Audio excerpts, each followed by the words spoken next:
जय हिंद।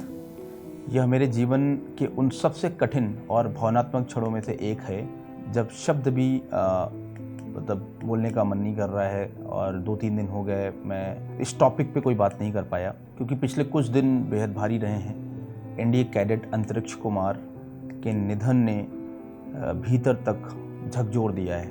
इन तस्वीरों में एक कहानी छिपी है, उस डिसिप्लिन की, उस ड्रीम की, उस समर्पण की, जो डेडिकेशन था उसका, एक ऐसे अंत की जिसने इस चीज़ की कल्पना किसी ने करी भी नहीं थी। हमने कभी सोचा नहीं था कि अंतरिक्ष इतनी जल्दी जाएगा इंडिया ट्रेनिंग में और इतनी जल्दी वापस आना पड़ेगा उसे। सेंचुरियन डिफेंस एकेडमी के दिनों की जो तस्वीरें हैं, उनको जब मैं अभी देख रहा था वापस, तो उसकी आंखों में जो एक्साइटमेंट था, जो उसकी चमक थी, वो याद आती है।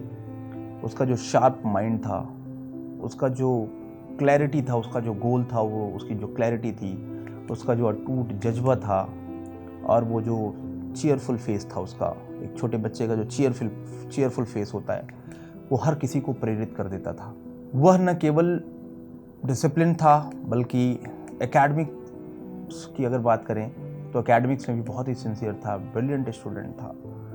उसने अपने पहले ही अटेम्प्ट में, 12th के साथ जो अटेम्प्ट होता है, 12th के साथ साथ तैयारी करते हुए एनडीए 154 में उसने अच्छी रैंक हासिल करी थी, और 1 AFSB देहरादून से उसने इंडियन एयरफोर्स के लिए फ्लाइंग ब्रांच के लिए चयनित हुआ था। मतलब कि वो पायलट के लिए, एयरफोर्स के लिए उसने एनडीए ज्वाइन किया था। इतनी छोटी उम्र में इतना बड़ा मुकाम हासिल करना, यूपीएससी का एग्ज़ाम क्वालिफाई करना, यह उसकी मेहनत, उसकी लगन और उसका जो कैरेक्टर बिल्डिंग है, उसी की तो मिसाल थी। जो पेरेंट्स ने उसको बचपन से नाम रखा था अंतरिक्ष, और उसको 12th अपेयरिंग के पहले अटेम्प्ट में उसने क्वालिफाई कर लिया, उस मुकाम को पूरा कर लिया।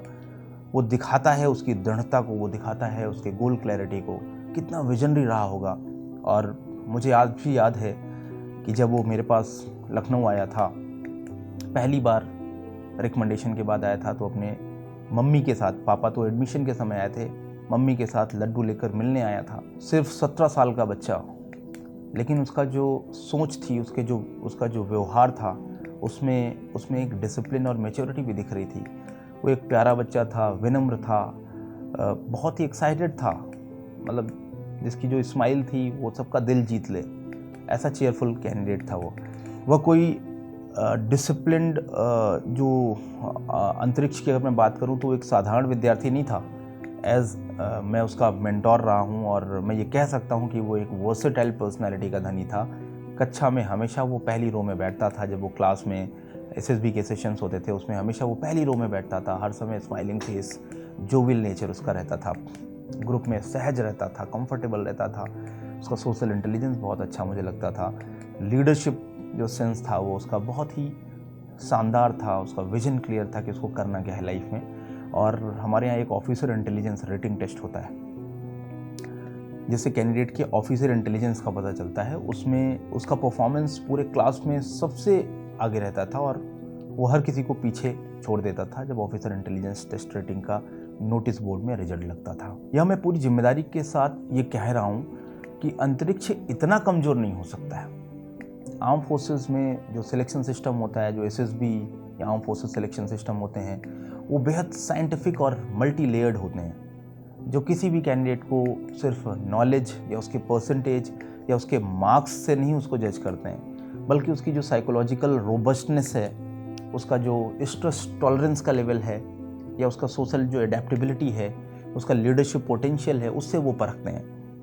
और मैंने व्यक्तिगत रूप से उसकी एसएसबी इंटरव्यू मेंटोरशिप के दौरान काउंसलिंग की थी, और मैंने उसका साइक जो डोजियर होता है, जो साइकोलॉजी डोजियर होता है, वो भी आज भी मेरे पास उसका रिकॉर्ड है, वो भी मैंने असेस किया था। जो मेरे असेसमेंट में वो जेन्युइन, डिटरमिन्ड, प्रोग्रेसिव कैंडिडेट निकला था, जो अपने जीवन में बहुत हाई एम रखने वाला एक बच्चा होता है, वो वैसा था, जो इंडियन एयरफोर्स में जाकर देश के लिए कुछ बड़ा करने की सोच रखता था, जो अपने नाम को चरितार्थ करने वाला था, अंतरिक्ष जिसका नाम था। कुछ भी हो, इस घटना ने मुझे भीतर से हिला दिया है। ऐसा क्या हुआ कि इस उज्जवल भविष्य को इतनी दर्दनाक राह पर पहुंचा दिया गया। लेकिन यह घटना हमें यह सोचने पर मजबूर करती है कि कई कैडेट्स हमारे जैसे संस्थानों से निकलकर भी भीतर ही भीतर कितने भावनात्मक दबावों से गुजरते हैं। मैं जो इंडिया ऑफिशियल है, जो लोकल पुलिस है वहाँ की, और इंडियन आर्म फोर्सेस से निवेदन करता हूँ कि हमारे युवा कैडेट के मेंटल और इमोशनल वेलबीइंग पर जो भी कुछ हुआ, क्या हुआ, उस पर फेयर इन्वेस्टिगेशन ज़रूर हो, और आगे ऐसा ना हो इसके लिए इंडिया ऑफिशियल और arm forces, ministry of defence से मैं गुजारिश करता हूँ कि आप रिफॉर्म करने के लिए सोचें। बहुत अच्छा कर रहे हैं, लेकिन इस बात को भी इग्नोर ना किया जाए। साइकोलॉजिस्ट की संख्या बढ़ाई जाए ताकि जो कैडेट्स हैं वो खुल के अपनी बात कह सकें, बिना किसी डर या संकोच से, बिना ट्रेनिंग की जो सेंसिटी है उसको प्रभावित किए हुए।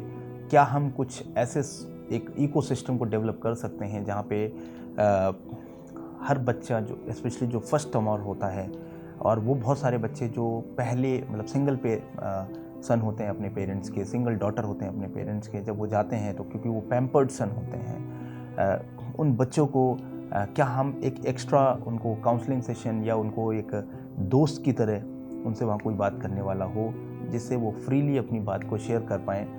और मैं मिनिस्ट्री ऑफ डिफेंस से अपील भी करता हूँ इस मामले की निष्पक्ष और पारदर्शी जांच हो, अंतरिक्ष के परिवार को न्याय मिले। सन एक अधिकारी या इंडिया ट्रेनिंग के तौर पे वहाँ पे था, उसने देश के लिए अपनी लाइफ दी, तो उसको जो बेनिफिट्स परिवार को मिलते हैं, क्या वो परिवार को बेनिफिट्स, सभी जो सम्मान और अधिकार हैं, क्या वो प्रदान किए जाएं, और कितने बेनिफिट्स उसको मिलेंगे, उसकी कुछ अगर अनाउंसमेंट्स कुछ गवर्नमेंट करे तो एटलीस्ट एक थोड़ा रिलीफ मिलेगा उनके पेरेंट्स को, उनकी फैमिली को, क्योंकि पेरेंट्स अभी भी परेशान हैं कि हुआ क्या, हम किसी को नहीं पता चल रहा क्या हुआ। तो हाल ही में मिनिस्ट्री ऑफ डिफेंस ने ट्रेनिंग के लिए कुछ वेलफेयर गाइडलाइन भी रिलीज़ करी थी जिसमें हम बेनिफिट्स जो अवेल कर सकते हैं, क्या हम उनके परिवार के लिए कुछ ऐसा अनाउंस कर सकते हैं इस क्रिटिकल टाइम में, क्या मिनिस्ट्री ऑफ डिफेंस कुछ ऐसा इनिशिएटिव ले सकती है। ये मैं अपील करता हूँ, ये मैं रिक्वेस्ट कर रहा हूँ। कई लोगों ने मुझसे पूछा है कि मैंने इस विषय में कोई वीडियो या कोई आधिकारिक जो अपना बयान है क्यों नहीं दिया। बहुत सारे मीडिया के कॉल्स आ रहे थे 2-3 दिनों से, क्योंकि उन्होंने गूगल में फ़ोटो डाली होगी, अंतरिक्ष का नाम डाला होगा, तो मेरे साथ ज़्यादा फ़ोटोज़ मिली। मैं आप सभी की भावनाओं को समझता हूँ। बहुत सारे बच्चे जो ऑनलाइन पे डिफरेंट पोर्टल्स में कमेंट कर रहे हैं कि सेंचुरियन डिफेंस एकेडमी ने कोई स्टेटमेंट नहीं बोला, जस्टिस फॉर अंतरिक्ष की कोई बात नहीं करी। मैं आप सभी को सच बताना चाहता हूँ कि जिस दिन अंतरिक्ष यहाँ लखनऊ पहुँचा था, मैं पेरेंट्स के साथ अकेले एयरपोर्ट में गया था। इन सब का मैं वीडियो के माध्यम से लगातार मेरे सेशंस होते हैं, क्लासेस होती हैं, जिसकी वजह से मैं हर बात का वीडियो नहीं बना सकता। शायद आप मेरी भावनाओं को समझ पाएंगे, क्योंकि इतना गंभीर विषय है कि हर गंभीर विषय को बार बार वीडियो के माध्यम से नहीं बताया जा सकता, और हर बार रील के माध्यम से नहीं आपको शेयर किया जा सकता, बिकॉज़ और भी बहुत सारे काम होते हैं। हम आप सब चाहते हैं कि मैं कोई एक्शन लूँ या मैं कोई अभियान शुरू करूँ। बहुत सारे बच्चे कह रहे हैं कि सर आप कुछ अभियान शुरू करें। तो आप सभी को पूरे हायरार्की सिस्टम के बारे में पता होता है। मैं आप सभी के जज्बे और संवेदनाओं का सम्मान करता हूं, और ये कहना चाहता हूं कि मैं आप सभी के साथ हूं, लेकिन साथ ही हमें हमारी आर्म फोर्सेस और नेशनल डिफेंस एकेडमी जैसी संस्थाओं का भी सम्मान बनाए रखना है। हमें कभी भी हमारी सैन्य संस्थाओं की गरिमा या उनका जो विश्वसनीयता होती है उस पर प्रश्न चिन्ह नहीं लगाना चाहिए। हमें जो गलत हुआ है उसकी निष्पक्ष जांच होगी। यही सब हम सभी की सामूहिक मांग है, और मुझे पूर्ण विश्वास है कि सत्य सामने आएगा और अंतरिक्ष को न्याय, और उनके पेरेंट्स को, उनकी फैमिली को, हम सभी को न्याय ज़रूर मिलेगा। हम इंतज़ार कर रहे हैं, और नेशनल डिफेंस एकेडमी हमेशा से ही रही है, हमेशा रहेगी। बेस्ट एकेडमी रही है, बेस्ट इंस्टीट्यूट रहा है, भारत की सैन्य नेतृत्व की जन्मस्थली रही है, और हम सभी का राष्ट्रीय गौरव है, और उस गौरव का प्रतीक है नेशनल डिफेंस एकेडमी। लेकिन इस सब के बीच मैं हर कैडेट और हर पेरेंट और हर युवा से एक बात दिल से कहना चाहता हूँ। कभी भी किसी परिस्थिति को इतना बड़ा मत बनने दो कि वो तुम्हारी ज़िंदगी से बड़ा लगने लगे। Never ever commit suicide. Life is bigger than any setback, rejection और पेन। अगर मन टूटता है तो बात करो, शेयर करो, अपने पेरेंट्स से करो, अपने दोस्तों से करो, किसी काउंसलर से करो। और वीक वो नहीं होता जो रोता है, वीक वो होता है जो बात नहीं करता है। और इस बात को हमेशा याद रखना कि कोई भी तूफ़ान है वो हमेशा पास हो जाता है, एंड ब्राइटर डेज ऑलवेज़ कम। आपके अच्छे दिन हमेशा आ जाते हैं। जिसको भी आप समझते हैं कि उससे मुझे कोई भी अपना पेन है वो शेयर करना चाहिए, क्योंकि सुसाइड कोई विकल्प नहीं है। और जब स्टूडेंट्स मेरे पास आते हैं तो हम एक गरिमा मेंटेन करते हैं, एक डिसिप्लिन मेंटेन करते हैं, तो एक बच्चों से एज अ मेंटोर बात करते हैं। बट जब वो ट्रेनिंग चले जाते हैं, पास आउट हो जाते हैं, तो मेरा रोल चेंज हो जाता है, वो मेरे दोस्त बन जाते हैं।